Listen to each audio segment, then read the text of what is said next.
Rise for the pledge, please. It is 7:30, right? Yes. I pledge allegiance to the flag of the United States of America and to the republic for which it stands, one nation, under God, indivisible, with liberty and justice for all. Thank you all. Welcome to the December meeting. It's hard to believe it's December already. A whole year going. It's amazing. Absolutely amazing. Okay, approval of minutes. Workshop meeting of November 6, 2024. So moved. Second. Second. All in favor? Aye. And I vote aye. Monthly meeting of November 7th, 2024. So moved. Second. Second. All in favor? Aye. And I vote aye. Workshop meeting of November 20th, 2024. So moved. Second. Second. All in favor? Aye. And I vote aye. Committee reports. Conservation Board. Conservation Board met on November 12th. There were two correspondences from the Planning Board to the Conservation Board. I'm sure Bob will touch on them. One was regarding the old Garrison Garage project, and the other was the Hudson Valley Shakespeare Festival update on their art housing. Couple pieces of old business. Timber Ridge, 346 Indian Brook Road. Applicant is seeking two permits. One is for the construction of a driveway and drainage pipe and an accessory building. The second is for an expansion of an existing dwelling. They're seeking two independent wetland permits. The Conservation Board needs a site visit, so that's been planned. Piece of new business, 15 Lake Celeste Drive. Applicant is seeking a permit for excavation for new footings for a new wood deck. The Conservation Board wants to go out and see that. It's a fairly small project, so they issued a conditional permit so that work can be done based on a revised set of site plans. Stormwater, Max Garfinkel reminded the group that the next stormwater group meeting is scheduled for mid-November, which happened, and that the stormwater management plan, which had been made public, had received no public comment, and so the town board plans to close that public hearing. And the next Conservation Board meeting will be this upcoming Tuesday, the second Tuesday of the month. Yeah. Thank you for the Conservation Board. Recreation. Good evening. The Recreation Commission met this Tuesday, December 3rd. Recreation Department surpassed its income expectations for the year, which was great news. This is attributed to all the great new programs and new rental agreements with local clubs and groups, and a strong payment plan in place, a new strong payment system in place. With regard to programs, the Rec will conclude its shortened fall, early winter session just ahead of the holiday break. And then there will be a senior trip in the year. Actually, the senior trip has ended for the year with the final trip to see the Rockettes at Radio City last week. So that was exciting for the seniors. The final senior luncheon was in November, on November 15th, and that was also exciting and a good meal for 95 of our senior citizens. The youth production of North Pole's Got Talent will be held in the gymnasium on December 14th, followed by Christmas carols and cocoa and treats for families who attend the show. The longer winter session will begin the first week in January. There's also a exciting plan with the Friends of Philipstown, which is the not-for-profit that raises funds for Philipstown. There are currently no plans to build an ice rink, but they have an opportunity for a multi-purpose structure on that site that will bring an ice rink in the winter and a splash pad in the summer. So the Friends of Philipstown is meeting in January to discuss ideas, and anyone who wishes to attend that meeting, please contact the rec center. And finally, Philipstown Park is now closed for the season. Field managers will fertilize and seed the fields in the spring in an effort to save money. It will be the rec center that will be doing that seeding. And the installment of the community center sign out front on 9D has been, it has been installed in a different spot with added lighting for a better view. So thank you to the public for your suggestions on that. And thank you to the rec department and staff. Absolutely. For a great year. And to the Rec Commission. Yes, and there are 2 vacancies on the Rec Commission, so anyone who is interested, please contact the town clerk, Tara Percacilla. This is a very important role. you schedule the programming, you set the budget for the recreation department. It's a integral part of the operation of the town. We need some young faces with some young children that we can keep on board for some years to come. So looking forward to some resumes coming in. It's not hard. Thank you, Judy. Philipstown Hub. That's you. Yes, the Philipstown Hub has its executive director, Summer, is here. The Hub has held many events in November, free public events, including on Friday, November 15th, on Route 9, a sneak preview of the new space with Narcan training. Actually, I did attend a Narcan training there. It was really excellent. And I encourage folks to see the space. Thursday, October 21st, it was a grief support group for adults. And Tuesday, November 26th, a gingerbread house making event for children and caregivers. The Hub held another grief support group for Haldane students that experienced loss in recent months. And the Hub worked directly with the school administration to initiate outreach again. The group met on November 21st. The Hub received funding from the community foundations of the Hudson Valley and will be highlighted in the Community Foundation's upcoming campaign to support local not-for-profits.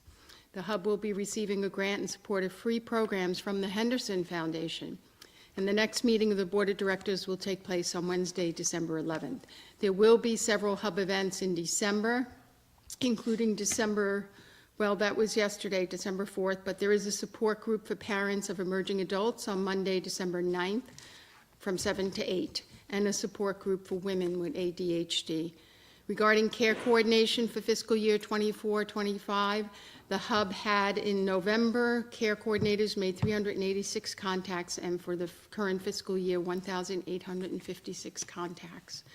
Examples of cases continue. We have some very good examples of parents reaching out to the Hub after being recommended by local residents.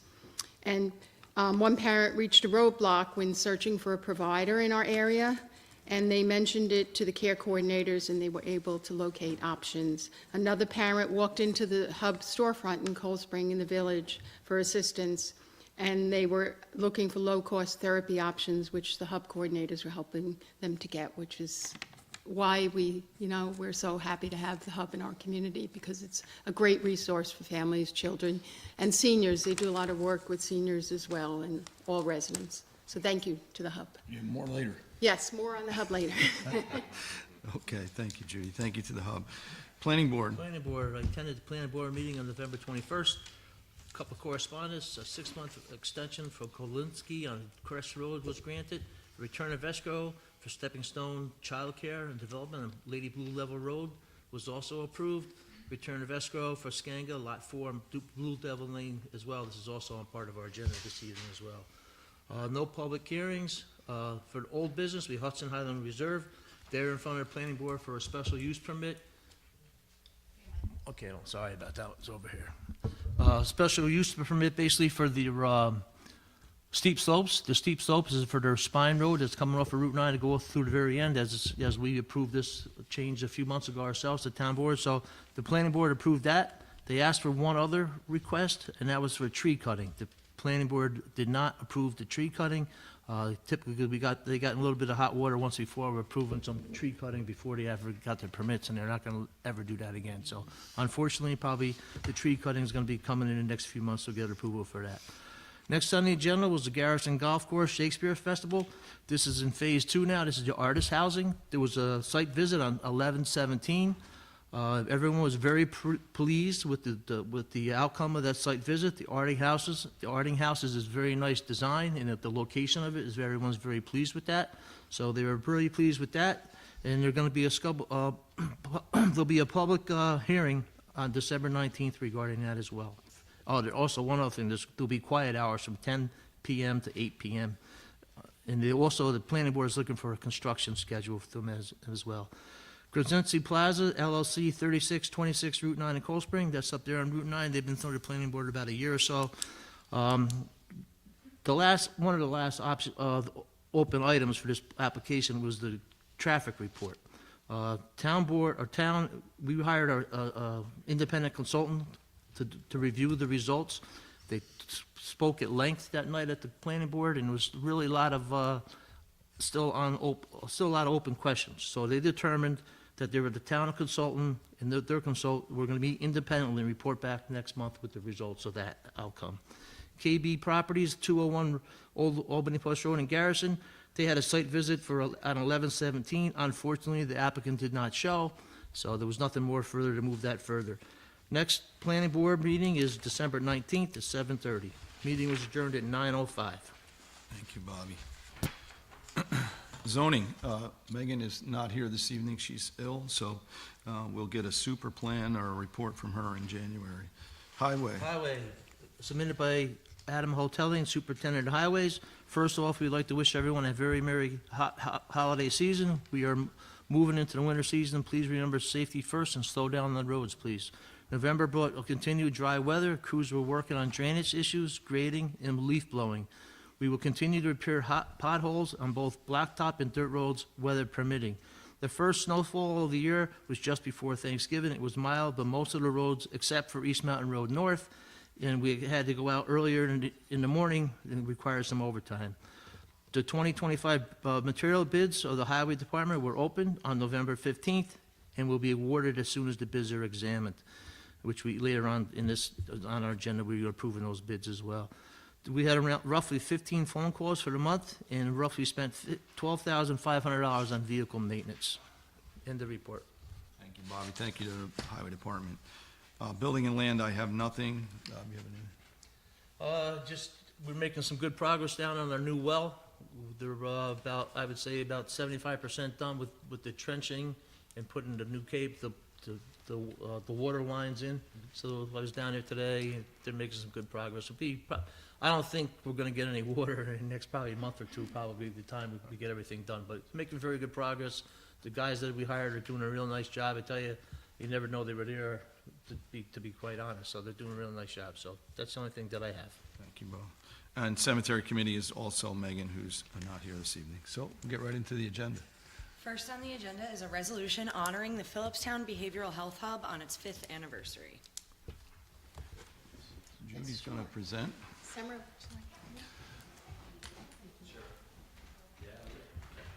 Thank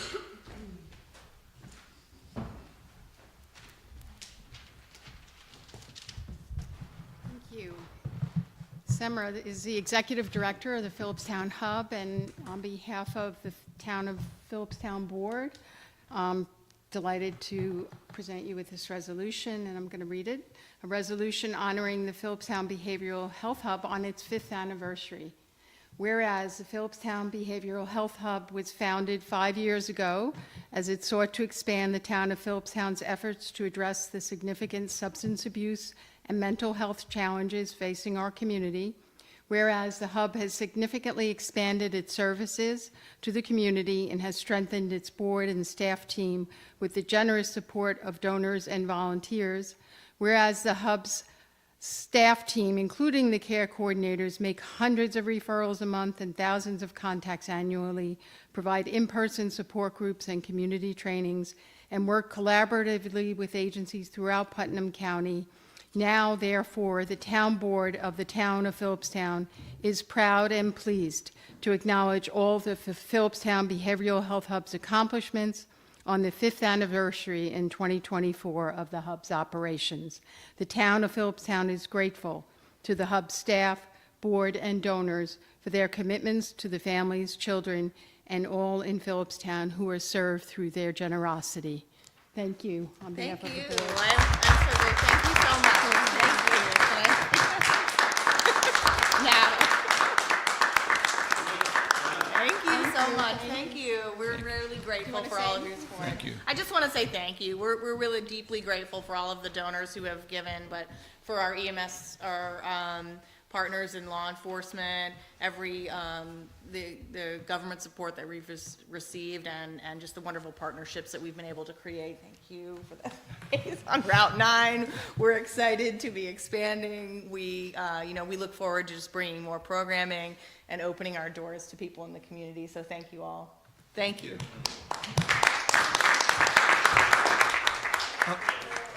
I would just like to add a few notes to that. So I was here on the board, and I think you guys were here as well. No, I don't know if you.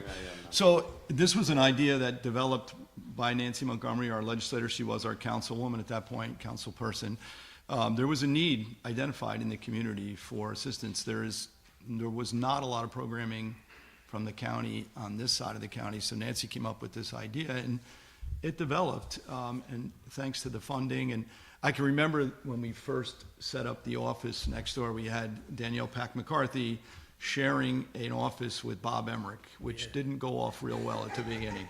I can remember Bob unplugging Danielle's answering machine and putting it outside, so it didn't start well. So, but it's developed tremendously, and I think without the hub through COVID, this community would have suffered a lot more than it did. There was a lot of support from the hub during COVID. And I would like to thank Ulysses, who's here this evening, who through his generosity donated the space that the hub will be occupying for a 25-year period for free. So thank you. Thank the Hudson Highland Reserve for that. And we appreciate it. Thank you.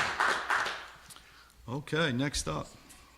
Next on the agenda is a resolution introducing a proposed local law to increase income limits of senior citizens for real property tax law exemption and setting the public hearing. And this is a roll call vote.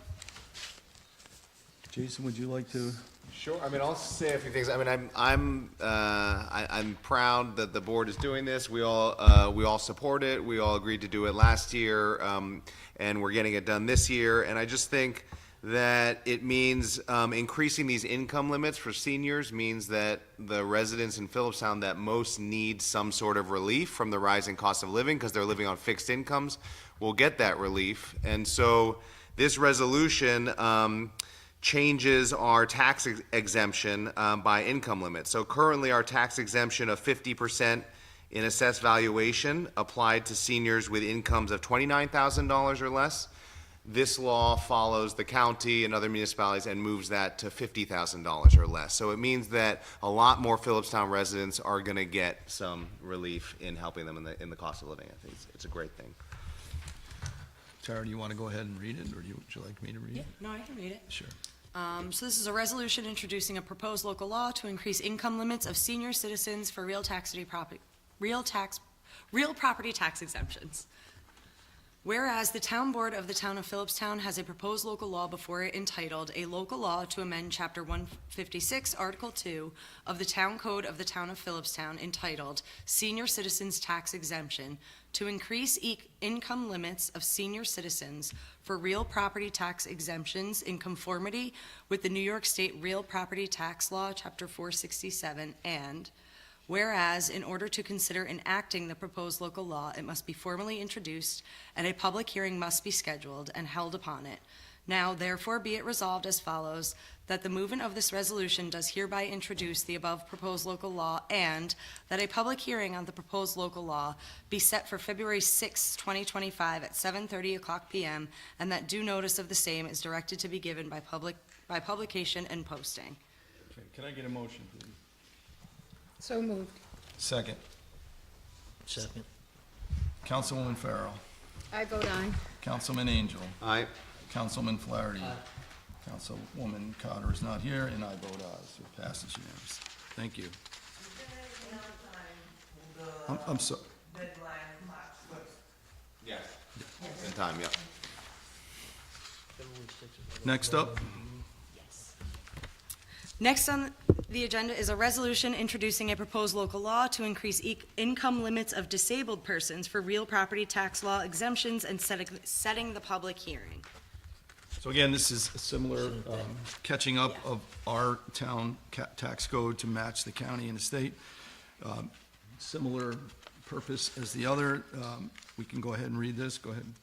Whereas the Town Board of the Town of Philipstown has a proposed local law before it entitled, "A Local Law to Amend Chapter 156, Article 5 of the Town Code of the Town of Philipstown entitled, Exemption of Disabled with Limited Income to increase income limits of disabled persons for real property tax exemptions in conformity with the New York State Real Property Law 459-C, and whereas, in order to consider enacting the proposed local law, it must be formally introduced and a public hearing must be scheduled and held upon it. Now, therefore, be it resolved as follows, that the movement that the movement of this resolution does hereby introduce the above proposed local law, and that a public hearing on the proposed local law be set for February 6th, 2025 at 7:30 p.m., and that due notice of the same is directed to be given by publication and posting. Can I get a motion, please?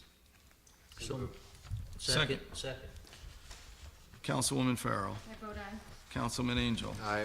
Councilman Flaherty. Aye. And I vote aye. Thank you.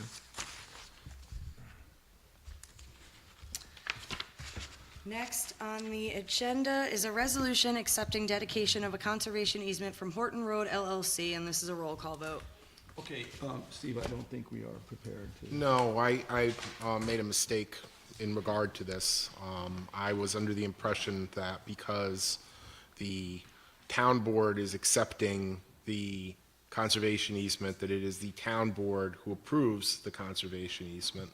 There's a provision in the town code regarding conservation easements that says if a third party, like a land trust or another not-for-profit is accepting it, that has to be approved by the planning board. And so I thought, well, in that case, the planning board approves the conservation easement, because why would it come before the town board? But as it turns out, the way the code is written, the planning board must approve the conservation easement, even if the town board also approves the conservation easement. So at the December meeting of the planning board, they will be considering the conservation easement. I prepared a memo to them explaining that it's in good order and the town board's ready to act on it. But it really doesn't make sense for you to accept it before the planning board has accepted it, because if the planning board says, well, we want to change one paragraph or some language, you'd have to just re-adopt it again. Unlikely, but. Well, you never do know. So the point is, I think you should table this for now, and then once the planning board has acted on the conservation easement, you'll be in a position to act on it. Go ahead. Glenn Watson, but it would seem that possible to approve it subject to the review of the planning board, and if we have to spend, and that would save a night if it works, and the way you're doing it, we're going to guarantee coming back. Right. So I would respectfully suggest that you adopt the resolution subject to a positive recommendation of the planning board, and I think I can safely say that the attitude of the planning board is they wanted to hear from you first anyway, so I'm respectfully ask that you consider that. Well, the problem with that is that there have been changes to the language in the conservation easement since this draft was submitted to the town board, and they can't approve this version of it because there are paragraphs that are left out of, taken out of this. I fully understand that if there's additions, if the town planning board makes a recommendation, but if they don't, it could come back under those, it could pass under those resolutions and avoid having to come back, because. Yeah, but the problem, Glenn, and believe me, I'd be very happy to speed this along if I could. I don't want to be obstructionist, but this version of the conservation easement that the board has before it has been changed. There are alterations to this draft that are not before this board. Now, they're minor alterations. There's a paragraph taken out regarding voiding the conservation easement. I mean, it's a long story, but it didn't belong in there. There's a couple of others that language was changed on, but they can't approve this version subject to the planning board, because this isn't the version of the conservation easement that's going to be before the planning board. So we will be meeting next Wednesday. We could, Next Wednesday won't be the planning board. I know what I'm saying, but if we get a chance to go. Yes, that you could do, Right, absolutely. If we get a chance to go through the changes that are in this one. Yeah, we can And do you that. you could email all of us and give us an And you explanation. could adopt a resolution proving it subject to planning board approval next Wednesday. Right, so we could can do that absolutely next do Wednesday, and then That you would would have be- that approval I- prior to going to the planning understood. board meeting. Does that work? That Does will that work, work with yeah. the board? You That guys will go? work. Thank you. So, all right, so let's table it until next Wednesday. We'll meet, we have our year-end meeting next Wednesday. Thank you. And we can discuss it next Yes. Wednesday and approve it. So you could go into the planning board with a tentative agreement. Right. All right. Thank you. Thank you. So we're gonna move to table, can I get a motion to table this till next Wednesday? So move. to Second. table it. Second. All in favor? Aye. And I vote aye. Thank you. Next is a resolution setting the recreation fee for the Horton Road LLC at $105,000 due upon final approval of the Hudson Highland Reserve Conservation Subdivision. I'm comfortable doing this evening. I know our code enforcement officer had a question on 2 parcels. It was Lot 1. When I spoke to Greg, he just wanted you to explain the improvements on the 2 exempt lots. I believe it was Lot 1 and Lot 20. Yes. What those improvements are. Each of those has a single-family residential structure. It was the Fresenda house. and- Fresenda House and the Omer House. Correct. That's what I figured. So, I mean, I'm comfortable adopting this evening. It won't be basically executed until the planning board approves the entire process, so. But we can go ahead and, Write the check until you're ready to sign the map. did you hear, Judy? There's a lot of wants at the rec center. Okay, thank you. So can I get a motion adopting the recreation fees for the Horton Road LLC at $105,000 due upon final approval of the Hudson Highland Reserve Conservation Subdivision? So moved. Second? Second. All in favor? Aye. And I vote aye. So that money will go into a fund. You guys had asked, there's a description in the town code as to what it can be used for. It goes into a fund for recreation facilities, so, and there's a description For there. parks and Correct. Equipment, yeah. excludes operations, Yeah. operation expenses. Yeah. Yep. Thank you. Okay, Thank you. thank you. So we'll see you guys next Wednesday. Thank you. Next is a resolution adopting the Pro-Housing Communities Pledge, and this is a roll call vote. So, we've been kicking this around for months. Nat, you brought this to us. I support it. It certainly opens us up for some grant opportunities for the town of Philipstown. And it also, helps to provide some housing, which is needed in the town. I always go back to the emergency services volunteers that can't afford to live in the town of Philipstown, and it's true. I mean, we lose people on a regular basis that can't afford to stay in the community. So I'm not saying that this is going to change it, but it's certainly an avenue to approach it, so. It's a step in the right direction. Yeah, it's a step. Anybody else have any comments?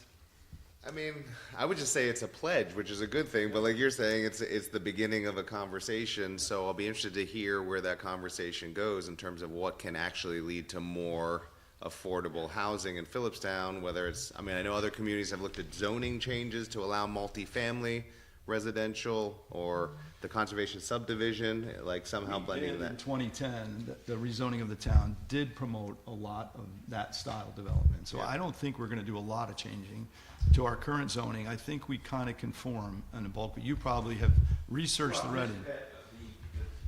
There'll be some more talk about housing units where we talk about Okay. priorities for the year, but step one, become a New York State pro-housing community, because it's a club that you now belong to. And that can, if something good comes down the road, something we all like, something that would lead to a number of new units, and there's some grant money you need, you'd be in line for it. Correct. Okay. Steve, anything? The only thing I'd say, John, is it's kind of a lengthy resolution. You might want to vote to waive the reading and just have Tara read from the now therefore part. Yeah, there you go. The now therefore part. She's got to read all those bid documents there. Thank you. Ready? Yeah, go ahead. So- Waive the reading first. Somebody has to move. Hit it, Tara. No. Move to waive the Oh, reading. I move that we, do we get a motion to move and just go to the now therefore it be resolved? To waive the reading of the resolution. Second? That's be seconded. All in favor? And I vote aye. Sorry, I have to write down the motion. Yep. Now therefore, it is hereby resolved that the town of Philipstown, in order to take positive steps to alleviate the housing crisis, adopts the Pro-Housing Communities Pledge, under which it will endeavor to take the following important steps. 1, streamlining permitting for multifamily housing, affordable housing, accessible housing, accessory dwelling units, and supportive housing. 2, adopting policies that affirmatively further fair housing. Number 3, incorporating regional housing needs into planning decisions. Number 4, increasing development capacity for residential uses. And number 5, enacting policies that encourage a broad range of housing development, including multifamily housing, affordable housing, accessible housing, accessory dwelling units, and supportive housing. Can I get a motion? So moved. Second. Second. Councilwoman Farrell. I vote aye. Councilman Angel. Aye. Councilman Flaherty. Aye. And I vote aye. Thank you all. Thank you, Nat. First in Putnam County to do so. Next is a resolution approving the return of escrow for Scanga-Lot 4 site plan on Lady Blue Devils Lane in Cold Spring, New York, 10516, tax map number 16.16-1-20.4. So we have a letter from Cheryl Rocket, the Planning Board Secretary. Dear Supervisor Van Tassel, at the November 21st, 2024 meeting of the Planning Board, a motion was made by Joe Burden to okay the return of escrow to Scanga Realty, and Heidi Wendell seconded the motion. The motion carried unanimously. So could I get a motion to approve the return of the escrow fund for Scanga-Lot 4 site plan? So moved. Second. Second. All in favor? And I vote aye. Next is a resolution approving the return of escrow for Stepping Stones Stepping Stones Childcare and Development, 25 Lady Blue Devils Lane, Cold Spring, New York, tax map number 16.16-1-20.2. Okay, similar letter, Heidi Wendell made the motion, seconded by Dennis Gagnon, to return the escrow account money for Stepping Stone Childcare and Development, 25 Lady Blue Devil Lane. Can I get a motion? So moved. Second. Second. All in favor? And I vote aye. That's unusual, two on the same road. Same road. Next is a resolution awarding the contract on the Garrison Landing Water District implementation of well number 8, and this is a roll call vote. Okay, so we are finally, as Bobby brought up earlier, we went out to bid for the pump installation for the famous well 8 at the Garrison Landing Water District, which is our new high-yield well for producing water for the Garrison Landing. Approximately 30 gallons a minute is what it's predicted to pump. We're going to keep our fingers crossed. A couple of the local well pump installers did bring some comments to me with some concern about the wrong people getting this project, and I think it went to the best possible contractor. It's the same individual that, the low bidder was the same individual that drilled the well and sleeved the well and fracked the well. So I think there's continuity there, which is important. Because if anything messes up, I'm just gonna say, you drilled it and you put the pump in, so fix it. So I am very thrilled that it is, the low bidder was Claverack. And what was the total there? $15,488. They were just over $2,000 less than Beal. So we are fortunate to have that continuity. So whereas the town of Philipstown is undertaking a project to connect a new well number 8 to the existing water system of the Garrison Landing Water District, GLWD, and whereas the town of Philipstown, in accordance with the town's procurement policy, solicited proposals from 4 area well contractors for the furnishing and installation of well pumping equipment in GLWD number 8, and whereas upon opening and reviewing the proposal, it has been determined that the low bidder on the project was Claverack Pump with a total bid price of $15,488.99. Therefore, be it resolved as follows, that the town board hereby accepts the bid of Claverack Pump and awards the contract on aforesaid project to Claverack Pump, and that the town supervisor is authorized to execute the contract for said work, all documents necessary to carry out that said project. Can I get a motion, please? So moved. Second. Second. Councilwoman Farrell. I vote aye. Councilman Angel. Aye. Councilman Flaherty. Aye. And I vote aye. Thank you, finally. Next on the agenda is a discussion regarding the town's workers' comp policy. Okay, so about 2 months ago, I got a letter from the Association of Towns suggesting that we look into this company called Comp Alliance, which is basically a self-insurancing company for our compensation, our workers' comp policy. So I had the comptroller, Kevin McKeon, look into this policy. We sent the information, we currently use PERMA, which is our insurance carrier now. We sent all the information that was requested by Comp Alliance to Comp Alliance, and the savings is about $42,000 a year, and the price is guaranteed for a 2-year period. We did get a contact today from our local broker, insurance broker, wondering what's going on. So I'm going to suggest that we table this till next Wednesday. We are going to let PERMA know that this is the rate that we're being offered. It's the same coverage. It's a similar policy. The letter that I got from Association of Towns said that there's 163 towns in the state that are currently utilizing Comp Alliance. The Village of Cold Spring uses Comp Alliance. They've been on it for several years and are happy with it. I did speak with Maureen, who handles our workers' comp with PERMA. We are happy with the service with PERMA, but $42,000 a year is a considerable savings on insurance for the same policy. So I spoke to Kevin this evening right before I came in. He's going to reach out to our PERMA broker tomorrow and see if they will counteroffer, which really makes me uncomfortable to think that if we're getting overcharged by that much for that many years, why are we going to do that? But, you know, it's a good service. They do provide us with a good product, so I think it's worth looking into it. So, yeah, it's worth asking. So we'll meet again next Wednesday, and we can and further discuss it. So can I get a motion to table this till next Wednesday? So moved. We're going to have a full agenda next Wednesday. Yeah. Tara, you're looking really excited about that. Are you getting sick? You getting the Megan disease? All right. Okay. Next on the agenda is a resolution awarding the 2025 highway material bids as recommended by Adam Hotaling, Highway Superintendent. So this is a process we go through each year.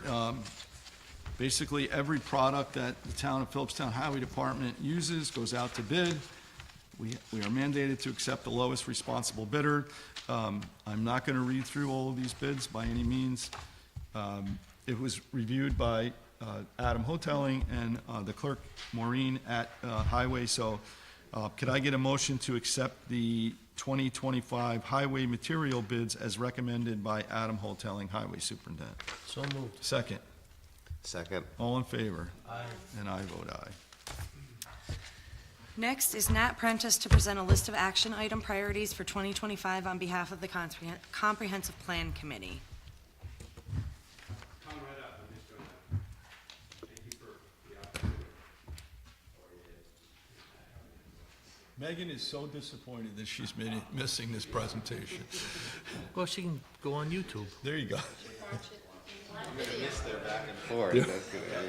Yeah. Tara, maybe you can We fill missed in their and banter give on that. Nat a hard time down there on that. Fill in for Megan. If you guys all Got one. Yeah. We do. Well, this, yeah, you need another one, John? Nope, I haven't. Gary, you doing, Bob?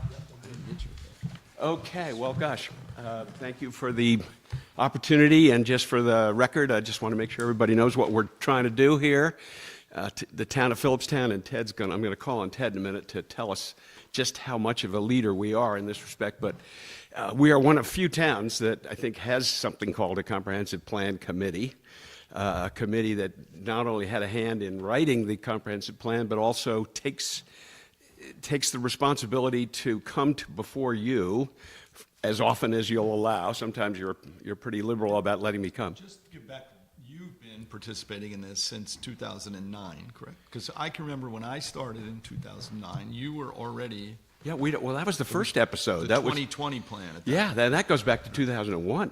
Right, that's before. So, yeah, there were two of these, but you know, you really need to take a bow here, because I think we're the only town in Philipstown that actually has an updated comprehensive plan, let alone forming a committee that actually forces all of you to keep looking at it. Because that's the issue. You could do one of these, but if you don't use it, then that's not going to do you much good. So our job is to sort of jab you a little bit. And you're good at it. Yeah, because your job is more reactive than it is proactive, and we need to take the 10 minutes you're going to give us and just lay a few things out. I need to warn you that this year, there's a little code here that needs deciphering, because there are a couple items on the list that are very broad and aspirational, kind of like a Christmas tree. We could hang a lot of different things under them. We have a couple of ideas about things we could hang, but I'll get to that. Some other items are very specific, and I'm going to start with number one, which is again, along the theme of you all are leaders, I'd say on a national basis, as far as your willingness to create a vision for the town. Why don't we let people know where it is? Tara and I have had a little bit of a discussion as to where the comprehensive plan itself should be on the town's website. You can't find it. You can. You can. I actually looked after I got off the phone with you. It's in several places, actually. Is it? Well, I only found it in the building. It's under the department. building department, it's under the town board documents, and you can search it in that little Well, search sure. bar on the If you want to be a website. searcher, go ahead. It's the internet. Okay. Here's the point. The point is, and this is just something to think about.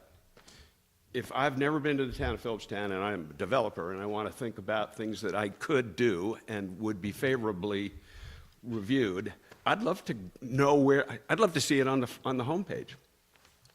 There's so much stuff already on the homepage, then what do you want me to remove from the homepage? I don't know. We'll have to discuss it, Tara. Yeah, it's- But the question is, the thought is, the idea is, maybe we should think about where else we could put it, or how else we could get to it, because I've had reports from people, not as quick around a website as Tara or me or you, but that takes 10 minutes to find where it is. You have to drop down pretty far into the building department page to actually find. But if you put comprehensive plan in the search bar, it pops right up, that's my whole thing. No, but I mean, it's the internet, so it's like, it's very simple to look for if you try. Importantly, then, let's assume it's in a perfectly fine spot and you can find it. But there is no score pad in there. There's nothing that says how many good things you all have done since it was implemented.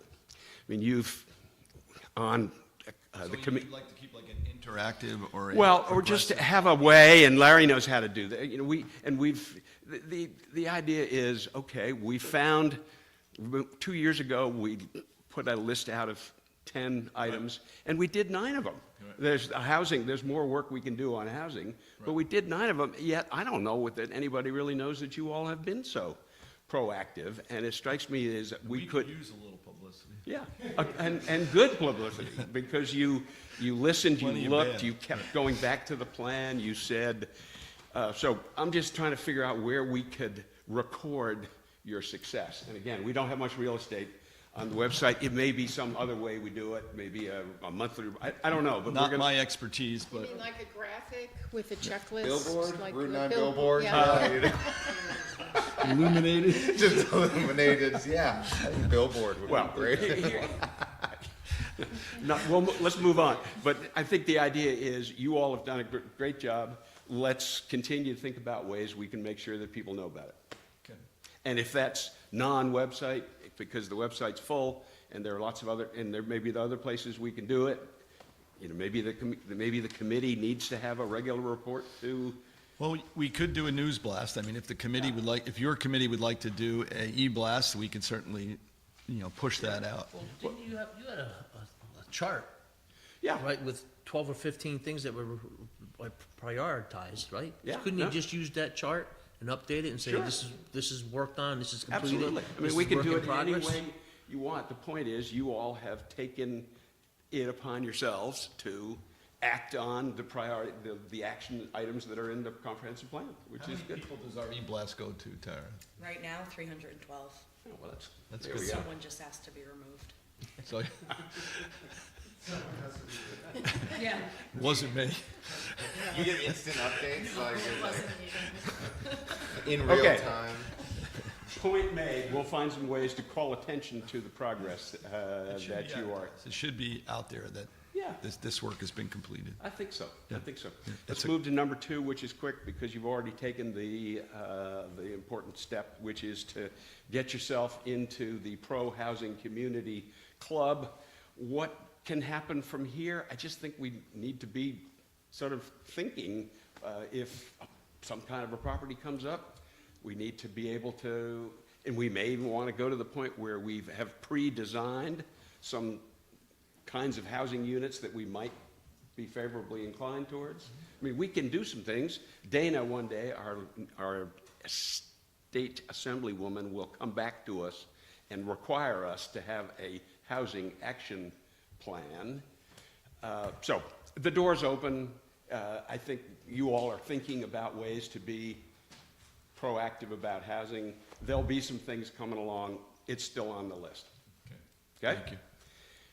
Number 3, protect our natural resources. That's kind of code there. That's a very broad And there are 25 things in the comprehensive plan about protecting natural resources. Well, and I think we do a good job of You doing do. it. There's one that I want to, that particularly with Ted here, we wanted to bring up, and that's the notion of, remember, we sort of, speaking of tabling, we tabled the notion of exploring, what's it called, Ted? Community Preservation Fund. The Community Preservation Fund. We adopted got the plan, And we didn't adopt the but fund. we don't have the fund. But then again, the fund takes some doing, and it has to go on the ballot next November. And I think the marketing now, the market itself would be much more Advantageous. open to it than it was in 2020. There was a lot going on. Yeah, to say the least. Yes. Gas was $5 a gallon, and it was COVID at that point. Does everybody know what we're talking about here? There's the opportunity is a transfer tax on a real estate transaction that would, if somebody comes in, buys an expensive house, they might very well put a half of 1% of the money into a fund, the conservation, what's it called, Community Preservation Fund, that the town could use to do something to protect our natural resources. I think they call it a transfer fee. Everybody stays Transfer away from fee. that word tax, right? They're like, oh, Sorry. it's just a fee, Sorry. just a So fee, you all not a think the tax. timing is worth trying? I think the environment is much better for it now Well, than it then, was. we'll take it upon ourselves to research it as thoroughly as anybody can research it with Ted's help and keep you posted as to what ought to be doing. There was a survey that was placed on it, right? Yes. Yeah, the survey was done by the Trust for Public Right. Land, and you know, I brought up the possibility that, you know, we may start some conversations about CPF again, and TPL was enthusiastic about saying we'd be happy to help with another survey. Yeah, I think the environment is much better for it now than it was then. I did make, in getting prepared for this meeting, I did make the rounds with the heads of the various boards just to see what they were thinking, and a couple of other things came out of that, but yeah, they all mentioned this possibility that it would be good to have a fund, because then if there was an virtually unbuildable piece of land. And there were some developments recently where that fund could have been applied perfectly, Yeah. at a perfect time. So I think it's worth looking into. We're going to start moving quickly here because of that. Now, number 4, improve the character of development in Philipstown. What's that code for? Oh, sorry. Character.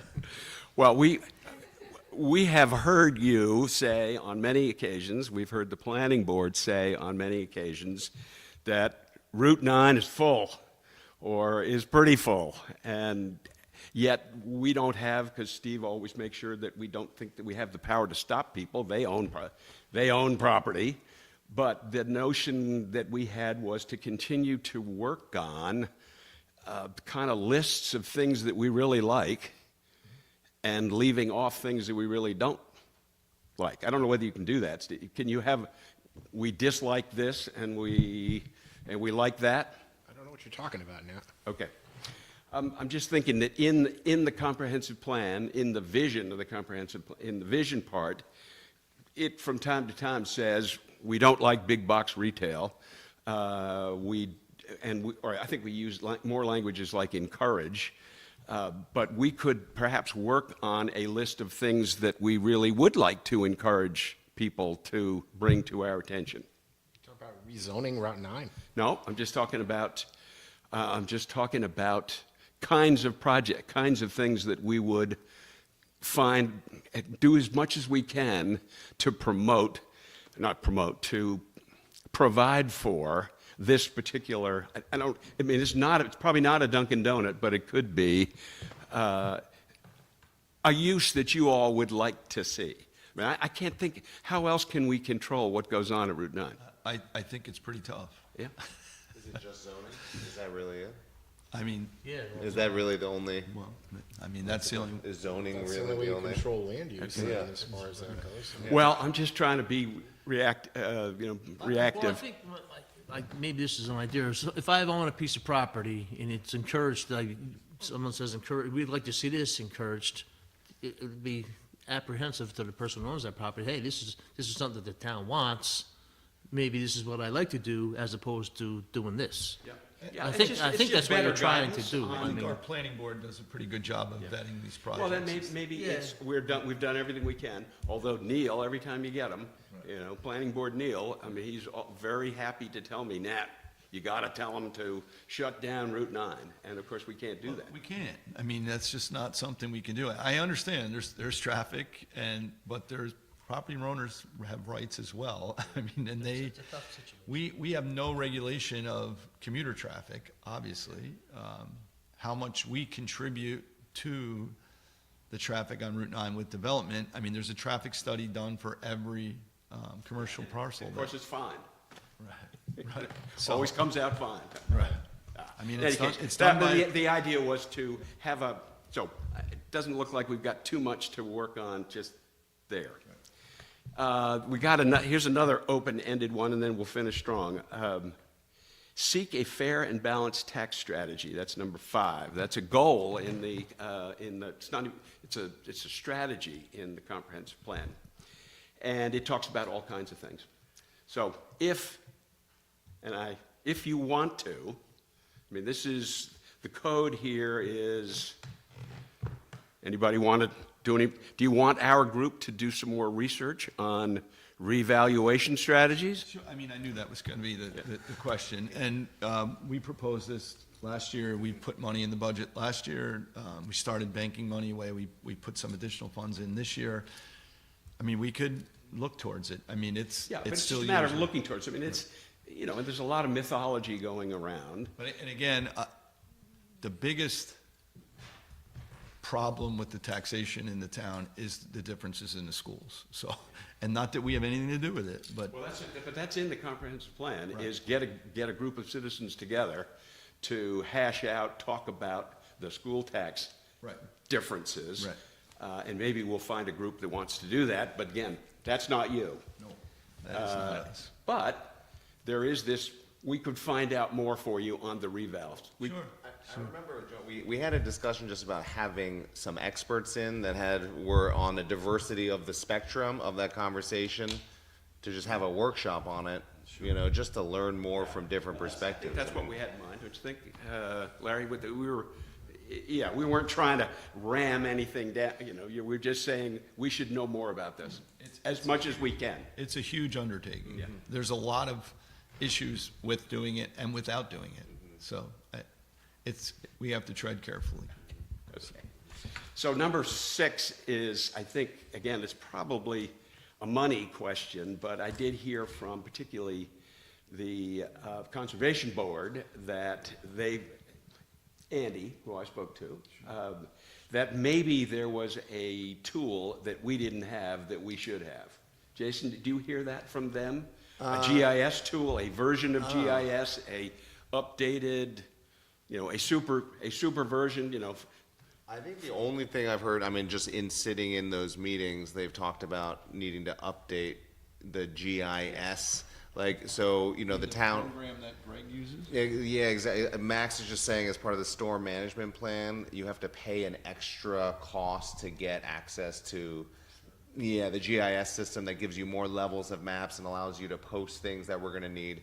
So that was just, Something we can look into. yeah, that was just something he was mentioning. Okay. is it prohibitive, or is it No, something it we didn't could sound just do? No, it sounded like it was under $1,000. It's just like. Under $1,000. Under $1,000. It sounded like it was like, if you're ever gonna share GIS maps online, you need to be at this elevated That membership. sounds like something we could probably do. Yeah, Sounds very it's the first I've heard of it. yeah, I mean, it was not raised as a critical thing. It was, Max was saying, and this will be part of the storm management plan we'll discuss, but it wasn't, yeah. That sounds something. Yeah, that's something. $1,000, we like that. That's nice. Last item here is just fun. I found this number 7 in the comprehensive plan, and they didn't even know it was there. But this is the AI clause. So if we ever wanted to put together a group that could figure out how citizens, town boards, other boards could use AI to make their life simpler and better, maybe there are some recommendations that come. But this is a fun one. There's no money, and I'm not sure we could even find anybody who knows but Certainly not here. I thought this language was kind of interesting, so I threw it in. AI us, and instead of elected representatives, you could just have chatbot AI responses. Exactly. Well, chatbots don't think, you guys think. Thank you, that gives us some things to work on, and we'll figure out where to go from here, but thank you. And now, I guess I should say, well, is there anything else on your minds that, now, the last time we mentioned this, you said you help us figure out some priorities, but you may have been thinking about it. Did anything come up over the course of the last month that you want us to sort of look into for you? Not that I can think of at the moment, but we do, on all honesty, we appreciate the work that you do and the committees. And like I said, you've been at it for decades at this point. Well, there you go. Thanks for the opportunity. you. We'll keep you posted. You got it. Okay, okay. You're being successful at keeping it a living document, as you said. Yeah. Next on the agenda is a resolution authorizing the supervisor to execute the license agreement with the American National Red Cross. This is a roll call vote. So I am thrilled that Red Cross is going to be stationing a trailer at Philipstown Recreation Department again. We discussed this last month, but we had a trailer there for a couple of years, and then all of a sudden it disappeared. So we went from being a shelter, a Red Cross shelter, to being a warming center, a cooling center, however the environment may be. But now we are back to being able to provide a full shelter in the event that it's needed. Hopefully, we never use it, but the supplies are there. I believe we're getting one trailer. I'm not 100% sure on the capacity. Last time we had 2 trailers, and I think each one supplied 100 people. So in there's MREs, there's beds, there's blankets, there's stuff to make people comfortable for a period of time. If in the event that Red Cross opens it, they will provide staff to man the shelter as well. In the meantime, if we have a local emergency, which we've done this a few times, we need to put people there at the rec center, we can utilize the supplies that are in the wagons. So they will be coming back. I was told that the one for Western Putnam County is in Albany, so it's going to be back in the town of Philipstown. So I'm really happy. One thing I didn't do is notify the county, and I reached out to the Office of Emergency Management tonight, but I wasn't able to get in touch with them. But I will confirm with them and let them know that this will be back in the town of Philipstown. So can I get a motion to adopt the agreement with American Red Cross? So moved. Second. Second. Councilwoman Farrell. I vote aye. Councilman Angel. Aye. Councilman Flaherty. Aye. And I vote aye. Thank you. Next is to schedule any workshops or meetings. We have our year-end meeting next week on December 11th at 7:30, and then we have our reorg meeting on January 2nd at 7, followed by the regular meeting at 7:30. Okay, so I don't think we need, is anything else, anybody? I mean, For December? It's the Christmas We holiday. really have very limited Right, meeting I mean, space for the rest of the month. It looks like we're gonna have a full agenda for next Wednesday, so Yeah. I'm fine with that, so that's good. Next up is the Code Enforcement Monthly Report. This is for November. Total fees collected, $335,386.26. There were 23 permits issued, 1 new commercial or industrial building, 4 additions, alterations, or repairs to residential buildings. There were 19 all other permits, 18 certificates of occupancy were issued. There was 1 stop work order issued, 1 inspection of public assembly, and 3 inspections of commercial occupancies. And the building inspector would like everyone to just have a safe holiday. I'd like to thank Greg Werner for the work that he does for the town of Philipstown. We had a small fire in a building the other night at 7, 8 o'clock at night. Was it a Sunday? It was a Sunday, Sunday yeah. night. Greg left his house, came over, and did what he needed to do at the residence, so to make it safe. So I appreciate Greg and his willingness to come out day and night. We will be getting some help for Greg with a combined inspector with the town of Putnam Valley and the town of Philipstown. So that will hopefully alleviate, so we'll have 3 inspectors to pull from for emergencies and coverage for holidays and vacations. So I appreciate Greg's work, and Linda and Cheryl as well. They work very hard over there. Thank you. Next up is any other business that may come before the town board. Okay, so in October, we discussed Fjord. We didn't discuss it last month. I requested that we not discuss it after, in the environment of the presidential election. We had a nice meeting that night. So I'd like to just get us caught up from my end on the Fjord Trail. So yesterday, the DGIS was released. I will say it was not a fluid process at all. There was a problem with the electronic version and the print copy, which was advertised as being available here at Town Hall and several other locations, but we do not have that. We still do not have it, and we probably won't have it till early next week. I personally have not had the time to go through the document. We just got it yesterday, like I said, electronically. Once we have a print copy here, I will go through it as soon as possible. So there's two things. I will request an extension for the review for the DGIS based on the fact that we do not have a hard copy here in Town Hall, so I don't think the clock should start.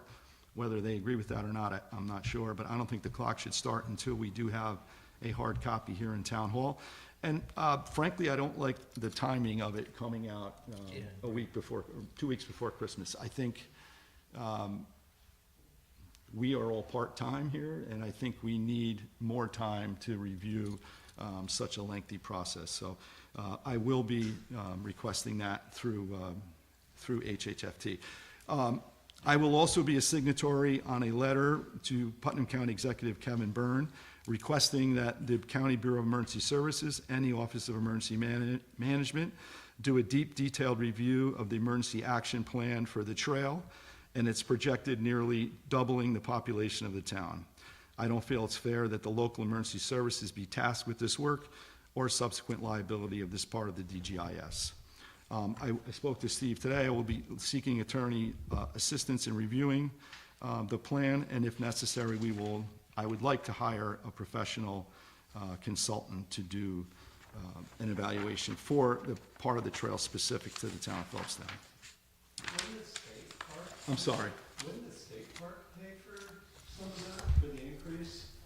The New York State Park? Well, Because that's something we're certainly going to review. Right. they're approving it. Right. I would think they would pay. Right. But it's currently a state park, which they don't, and they don't subsidize the emergency services, so. There you go. Crazy. Right. So we'll be reviewing that, but thank you.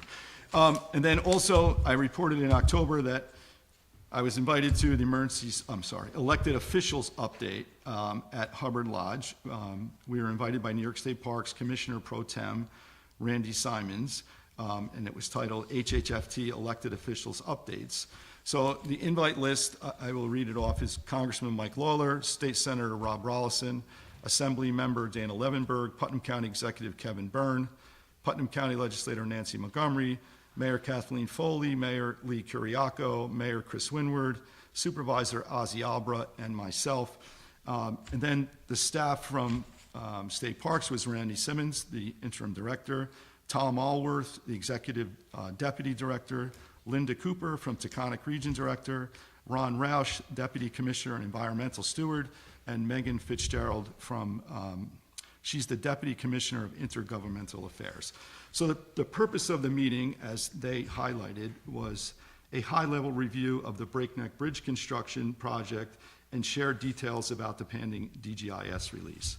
So we got to Hubbard Lodge, the meeting convened, there was 26 attendees, plus the state parks reps. We were all given a short time to present. I expressed my thanks for New York State Parks at the highest level of management, taking the time to hear our concerns. I'm not quite sure if this meeting wouldn't have happened if we weren't the squeaky wheels that we were, so I'm happy that I did. I assured them that I do support the trail from Little Stony Point north. I expressed my concerns for the overcrowding in the area currently, and how I felt that the trail, if extended to Dockside, would further compound that problem. I requested that there be a purposed pause at Little Stony Point to allow overcrowding. Diversion measures prove functional, and instead of being a dockside connection on projection, it would be based on real numbers. I also encouraged them to have the municipalities directly involved in the decision to enter dockside. I was surprised that Councilwoman Farrell was in attendance, but I was pleased that Philipstown had two voices at the table. it was a little concerning that only the communities that had opposition to any portion of the trail were allowed to have two voices. And I don't feel that including Judy, and there's nothing against Judy or her opinion, but I don't think it was fair to the rest of the board or my deputy supervisor. Well, I think Hold I'm on, an elected I'll official, finish. John. Can I I finish? am a- Can I finish? And I'm a I'll legislator. You are, you certainly are, yeah. I don't think it was fair that the deputy supervisor wasn't included. In conclusion, we never did get a detailed review of the construction, but did get a brief update of the DGIS release. And I think part of the problem of us not getting a construction update was there was just too many voices in the room. I did have a conversation with several park reps at the conclusion of the meeting, and I was assured that our requests were reasonable and doable. I will continue to work to ensure that Fjord does not destroy the character of the town of Philipstown and do whatever I can to ensure our residents are comfortable with the project. So I would open it up to Judy. I'm more than willing to, allow you to speak and give your side of the story. Sure. Thank you, John. No, I was pleased to get an invitation when I heard about the meeting because it was open to elected officials and legislators and town board members. We're all elected officials. And anyone on the board who heard about the meeting probably would have been invited. So I think. I did announce in Right. October that the meeting Yes. was happening, yes. So anyone who wanted to attend as an elected official could probably have attended. I don't think Parks would have opposed that. I do, I am as concerned as, others in the town about the town and the villages having the resources to deal with tourism, but I think I expressed that I hope this is not divisive to our town. It has been divisive, that we can come together and speak about the need for tourism management, because I don't believe, I know there are a lot of numbers floating around, and there are a lot of fears that have been generated, but I think we are having tourism now, and it's going to grow with or without the trail. And there is a debate about where it should begin in Cold Spring.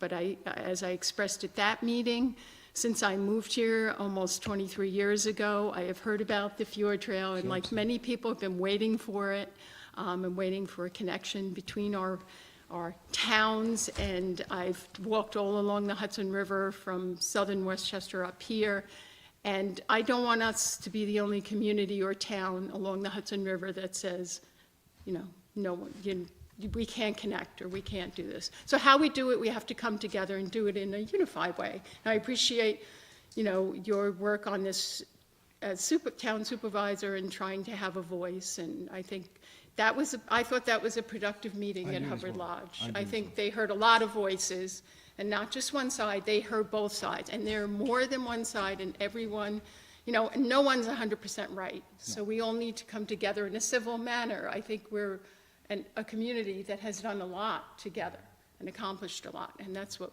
we should be doing. And again, Judy, I have no problem with you being there or your opinion on it. I support it. I respect it 100%.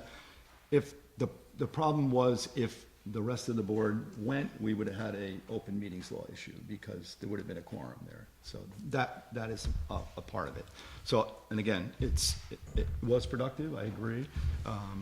And I'm happy that we were heard by people that really can make a difference in the process. And I did speak with the Mr. Roush, I can never remember his name, Ron Roush, who did a good portion of the DGIS, and he said what we were looking for is a doable thing. It's not unreasonable. So I look forward to digging into the DGIS, some light reading to do over the weekend. So. And getting into a response from the town of Philipstown. So, John, can I ask you a question, or Steve? It's just a process question on, just refresh us and people generally. So the DGIS comes out, what happens that we've got time to review it, then there's public, can you walk us through? you should go on the site. Yeah. And either on HHFD or New York State Parks, you can see the process.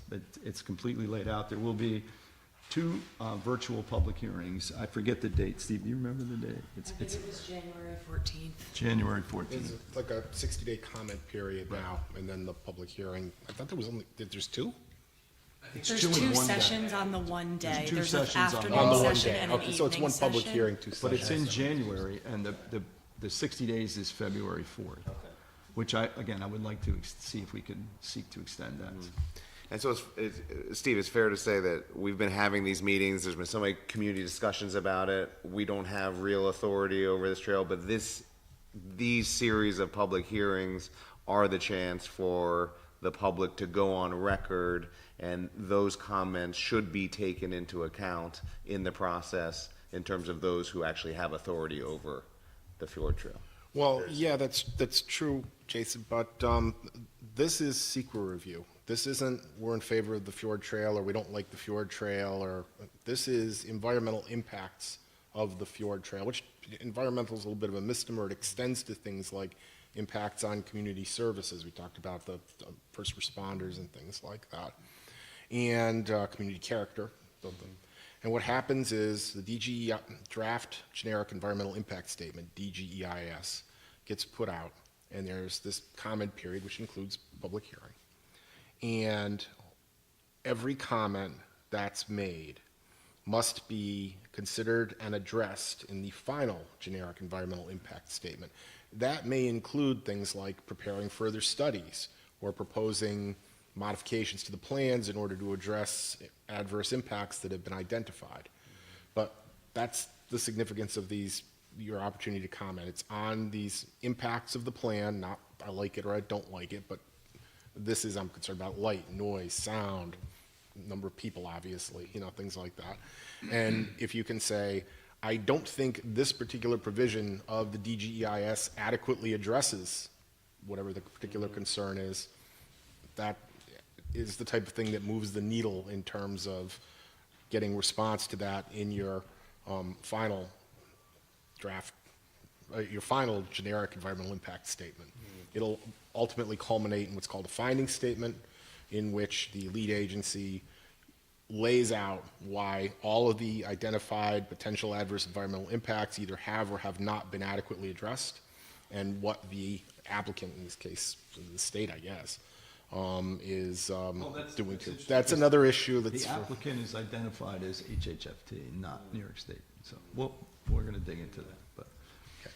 So I guess my only comment on this would just be, I think the town, and I'm willing to help in any way, we should just, as much as possible, put the word out to the community that this is their opportunity to make comment and to get it into the record so it's addressed, and that should just be, we should be helping to get the word out via the email blast or via the website or whichever way. I mean, It would be nice if we had a copy of it that people could review. That would help. once we have a copy.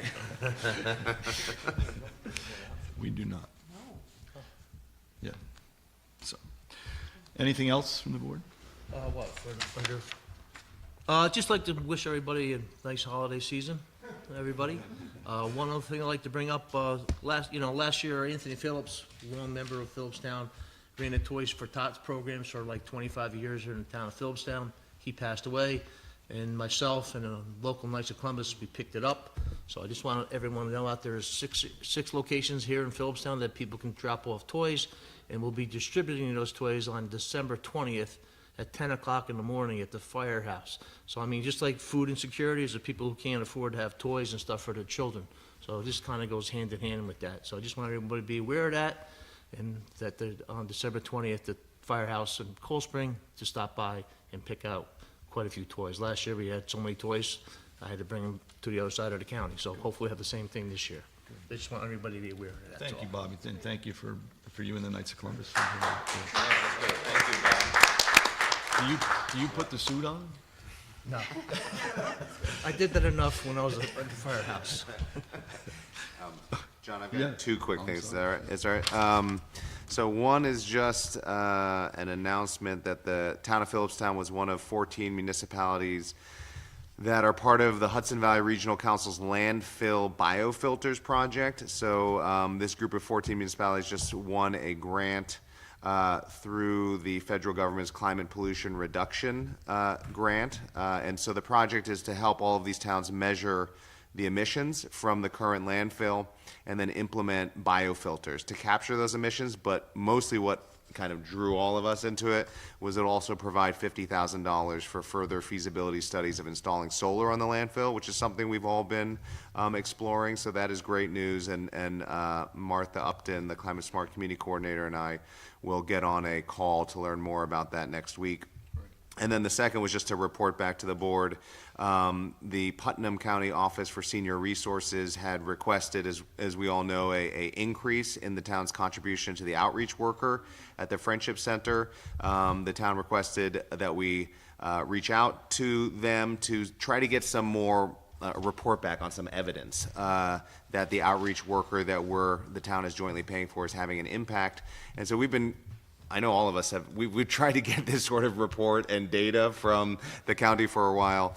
And we finally got an email from Michael Cunningham, who is the director of the Office of Senior Resources. And they did provide a report back on what the outreach worker, the new outreach worker they hired, has done. And I just wanted to report just a bit of it.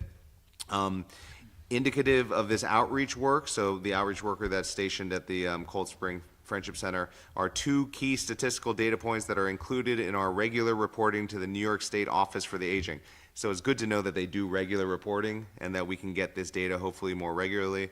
But in terms of the services provided to seniors at the Friendship Center, for example, in 2022, there was 122 unduplicated meals served to seniors in the Philipstown Friendship Center. As of October 2024, year not over, that had grown to 139. So there's increasing numbers of meals. And then in terms of the outreach, identifying new individuals that may need services, in 2023, it was 45 new seniors in Philipstown that were identified.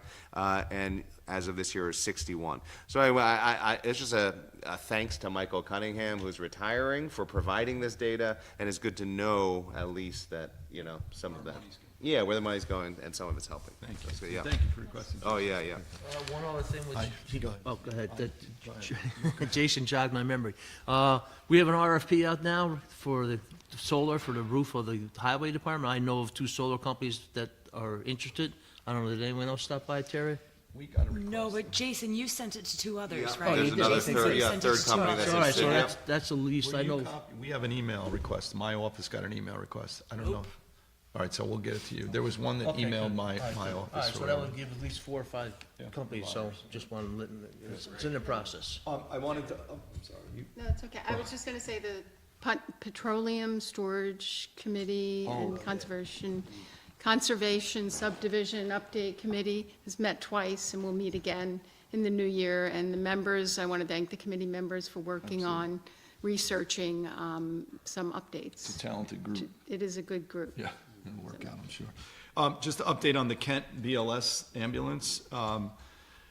As you all saw, I copied you in an email to the Kent supervisor, I think it was Monday or Friday, that we are now 60 days into them not providing any BLS service to their community, and we are covering. I heard Philipstown Ambulance go the other day, Googled the address, and it would have been a 22-minute response for Philipstown to get to a difficulty breathing in Kent on Horton Town Road. So, again, it's not acceptable.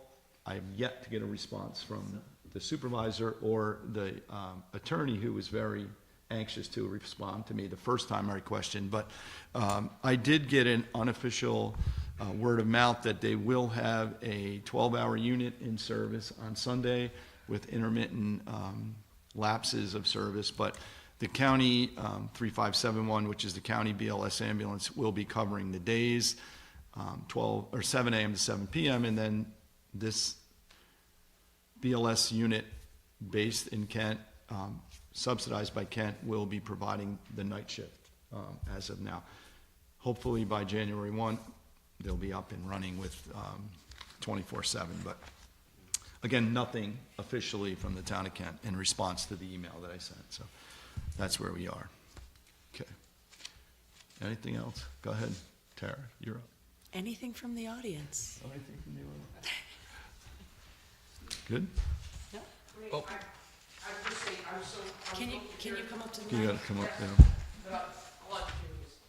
I'm thrilled to hear that you guys are thinking about pursuing funding the community preservation plan. That's really exciting. I'm so glad to hear that this year it might happen, because it seems really It's a lengthy crucial. process, but. Yeah, I know, certainly I worth know. it. I was on the committee. Correct. Discussing it with the Hudson Highlands Land Trust, but it's great that we would get that, Right. we might be able to get that funding. So I'm Thank happy you. to hear that.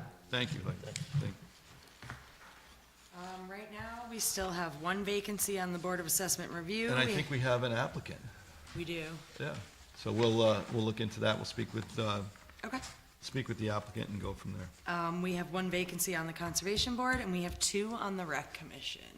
All of these are important roles in the town of Philipstown. If you're interested in assisting or getting involved, these are great opportunities. So I encourage people to submit a resume.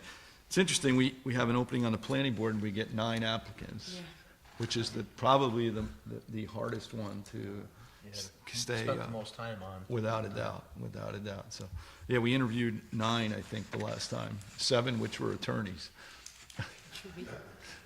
Should we consider reaching out to Yeah, them? we should just change this to planning board. All righty. Approval of vouchers, general. So moved. Second. Second. All in favor? Aye. I vote aye. Highway, So moved. second. Second, All in favor? Aye. And I vote aye. Continental Village Park District, so moved. second. Second. All in favor? Aye. And I vote aye. Continental Village Water District, So moved. second. Second, All in favor? Aye. And I vote aye. Motion to adjourn. So moved. Thank you all. second. Thanks, Jason. Thank you. Thank you. Thank you. Happy-